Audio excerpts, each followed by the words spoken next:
Hello SASSA recipients, welcome back to our channel where we bring you the latest updates and important information to make your life easier. Today, we're diving into the latest updates on SASSA Gold Card Replacement. If you're a SASSA grant beneficiary or know someone who is, this video is for you. We'll cover everything you need to know about the transition from the Gold Card to the new Postbank Black Card, how to replace a lost or damaged card, and what this means for you. So let's get started. First things first, good news for all SASSA Gold Card holders. The validity of the SASSA Gold Card has been extended throughout 2025. This means you can continue using your Gold Card without any interruptions, even though there were earlier concerns about it expiring at the end of 2024. Postbank has confirmed that the Gold Card will remain valid until the new Postbank Black Card replaces it. This extension ensures that no grant recipient is left without access to their funds during this transition period.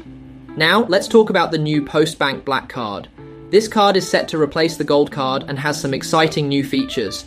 The Black Card is designed with enhanced security measures, including EMV compliance, the same technology used by major banks worldwide to prevent fraud. It also offers improved functionality, such as free monthly statements, balance inquiries, and even access to additional financial services like insurance and loans. This is a big step forward in making financial services more accessible to SASSA beneficiaries. So how will this transition work? The replacement of Gold Cards with Black Cards is being done in phases. The rollout has already started in provinces like Gauteng, KwaZulu-Natal, Northern Cape, and Northwest. If you're in one of these areas, you'll receive an SMS or official communication from SASSA or Postbank letting you know when and where to collect your new Black Card. Collection points include selected retail stores like ShopRite and Postbank branches. And don't worry, if you're elderly, disabled, or bedridden, you can request home delivery of your new card. You can also dial the USSD code 122 1E3 to know where replacement can done in your area. When it's time to collect your new Black Card, make sure you bring your valid South African ID or temporary ID. If someone is collecting the card on your behalf, they'll need an official SASSA authorization letter. It's important to have these documents ready to avoid any delays in the process. Now let's talk about something very important, avoiding fraud. Postbank has issued a warning to all beneficiaries to be cautious of scams. Only rely on official channels like Postbank, SASSA, or authorized retailers for card replacements. Never share your PIN or card details with anyone. If someone asks for this information, it's a red flag. Stay vigilant and protect your hard-earned money. What if your Gold Card is lost, stolen, or damaged? Don't worry, we've got you covered. Here's what you need to do. 1. Report the issue to SASSA or Postbank immediately. 2. Visit a SASSA office or Postbank branch with your ID and a police report if your card was stolen. 3. Complete the replacement application process. It's that simple. Just make sure you follow these steps to get your replacement card as quickly as possible. Let's take a closer look at the benefits of the Postbank new Black Card. First, you'll get free first replacements if your card is lost or stolen. You'll also enjoy 3 free withdrawals per month, and there will be no unauthorized deductions.